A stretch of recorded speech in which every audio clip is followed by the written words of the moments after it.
kahle kahle ngibangiswa ngendlela ey'ningi. Yabo, nomuntu-ke wangikokotela kaya angiphethela intshiza afuna ukungicisha for i-chief.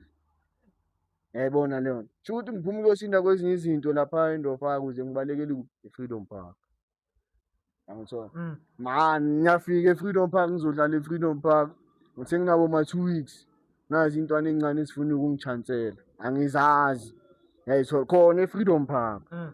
Kusho manje ngiphume ema-Shoprite ngithekstana nomfethu. Mfethu hayi khambani uva. Mfethu angitshela ngamamoja ngifuna ukuyokhipha imalinyana la e-Shoprite yabona. Ngikhalela i-oil lady ngathi ngifakele isincane lengifakelile.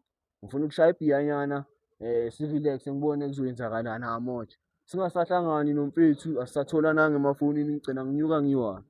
Yabo, ngithi ngoba vele ngike ngadiliva kule kasi yabona. Ngoba mina shuma ngisipana phakathi nangaphandle. Yabona, mangingaphandle ngiyasidiliva vele e-Freedom Park. Ngiyawacava manje amakasi lawa. Ngithe mangishayisana le ntwana ngisithole e-Capitec.